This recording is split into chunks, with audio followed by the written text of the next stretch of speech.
Supermoto people, it is because of you that Supermotos are coming back. It's because of you our future is brighter. And it is because of you that tonight I can proudly say that the state of the Supermoto is strong and getting stronger. The Supermoto, a very niche segment in the already niche market that is motorcycling. For a long time, the Supermoto has always been treated as an afterthought, something that was just a novelty to some manufacturers that just decided to take their dual sport model and slap some street tires on it. But today, it seems like finally the Supermoto is breaking away from the dual sports shadow, and in 2025, it seems like there are more manufacturers than ever offering factory Supermotos. So no better way to break in the new year than to talk about them and what I'm most excited for. But first, I am obligated by the algorithm to mention that if you like what you see, to go ahead and click the subscribe button. None of you seem to. Remember kids, clicks make the world go round. And I don't think it's out of line to say that this year is going to have the largest amount of Supermotos available to the buying public. And for the purposes of this video, I'm talking about street legal from the factory and available at some capacity in the United States. Let's get into it. So I know some people may be arguing that the hypermotard that Ducati has had for many years now is considered a supermoto, but in my mind, a supermoto stems from taking a single cylinder dirt bike and then putting street wheels and tires on it. So in my mind, if you actually put knobbies back onto a supermoto and it rides, feels, looks like a dirt bike, then it's a supermoto. And as much as I try, I cannot imagine seeing a 960 hypermotard looking or feeling anything like a dirt bike, as much as I would love to see someone do that. However, the 698 Mono, on the other hand, I can get behind. Ducati has released this bike just last year, and while they still categorize this as a hypermotard, I can see this thing rocking some knobbies and hitting a trail. Think about it. It's a single cylinder, it's high revving, it's fairly lightweight, and it looks pretty awesome. That's a win-win-win. Win. From the big bore to the small, Kawasaki heads up the other end of the spectrum with the super light and beginner-friendly low CC options for the city rider who's just got a little bit of the hoonigan in him, aka me. So Kawasaki began offering their KLX with some street tires a few years ago, and even though I would probably describe the KLX 300 SM as meh, I'm happy to see that they at least offered it and that they're still sticking with it. In fact, they did more than just stick with it, they doubled down and gave us an even smaller CC machine in the form of the KLX 230 SM. And while I would not personally be in the market for either of these options, even though I said this is totally me, I think they are both excellent options available and the best gateway drug. So you get them in the Supermoto early and then you indoctrinate them into the sumo world. So then next thing you know, when they're looking to upgrade, they're gonna find something else in the Supermoto segment with a little more oomph.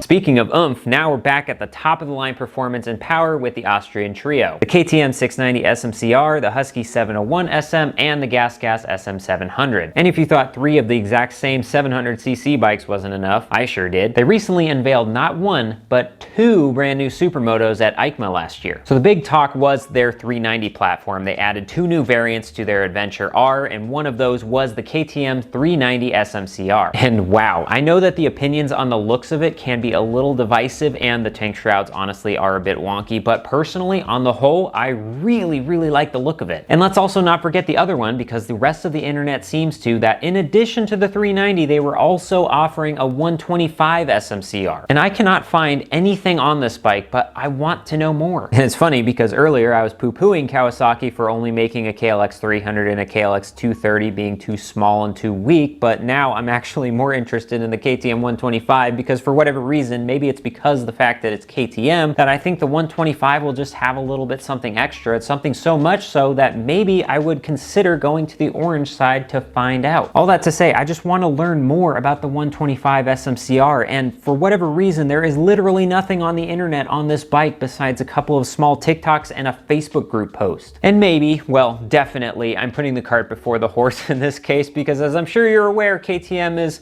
well, let's just say going through things, to put it nicely, and the fact that they have over 200,000 bikes in stock currently that are unsold, I doubt that they're going to be adding to that with future models, but I can stay hopeful, right? I just have to remain optimistic because it's a low CC, full-sized frame supermoto, and I think that's such a cool concept that we just don't get in the United States, and I want more, even if it's from a failing company, maybe. But I know there's a whole lot more that I could say about KTM, so back to the Sumos. So when it comes to Sherco, I think the factory street legal qualification that I posed earlier in this video is questionable, because from what I can tell, their 500 SM is technically not street legal, but they will sell you a kit with blinkers and things to make it street legal, aka not in California. But at the very least, it can be made street legal in Texas. I think we can all agree that we know that for sure. And this one is definitely for those supermoto purists, because if you want something as close to the real deal, aka something that's a race bike with just a plate slapped on it, then this is the bike that you want. And I'm seeing that Sherco also has a 125 SM. Again, why does no one talk about having supermotos that are 125cc? Am I the only one here that cares about the small bore? I want more small bore race options, please.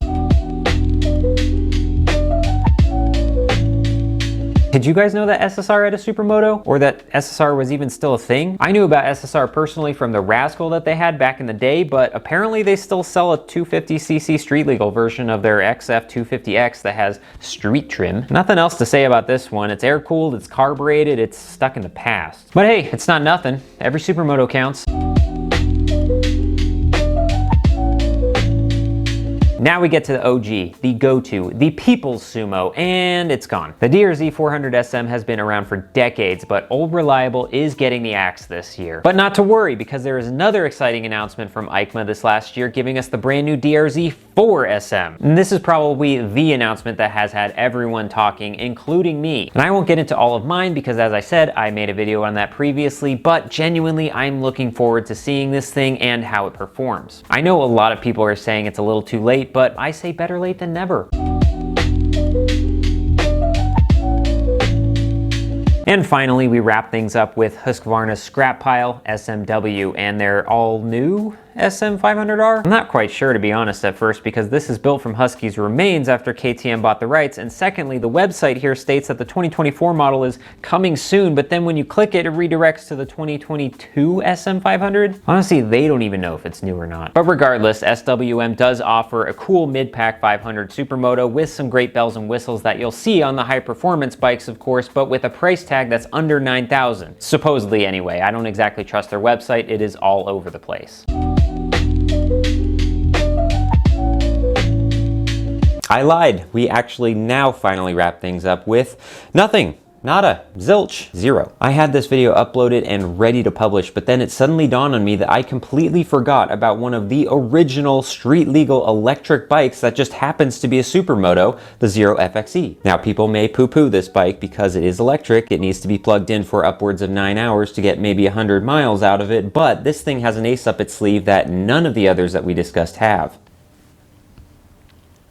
Quiet. Let's be honest, supermoto is a synonym for hooliganism. Even for a tame rider like myself who can't even wheelie, the temptation is still there. If I see a high curb, I might want to jump it, and may or may not have used a detour that I created, allegedly of course. All this to say that these type of bikes are maybe a little more fun than Joe Public might want you to have. But you could do all this on the down low, silently hooning under Joe Public's nose, or ears in this case. You could have a lot more fun out there.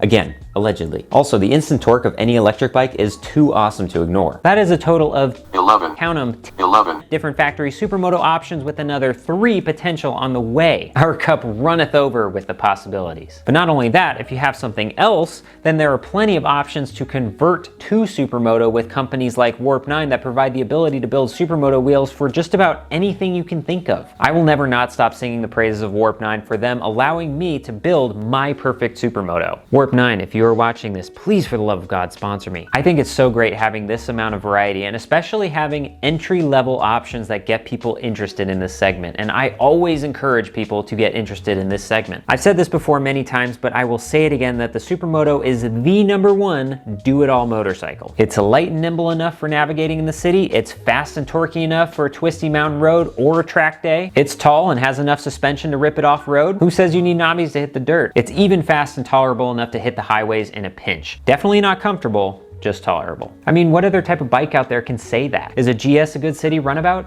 No. Is a Gixxer a good off-roader? No. Is a Road Glide a mountain carver? No. So my thanks to the manufacturers for allowing so many options to be available to us for this new year and beyond. And my thanks to you for watching, as well as hopefully ripping it out there on your own Supermoto. So go ahead, hit some twisties, go hit some dirt, go on a track day, and do it all on the exact same bike with a smile on your face. If you've gone this far, you better have some spite. But even if you're not, damn, that's some audience retention right there.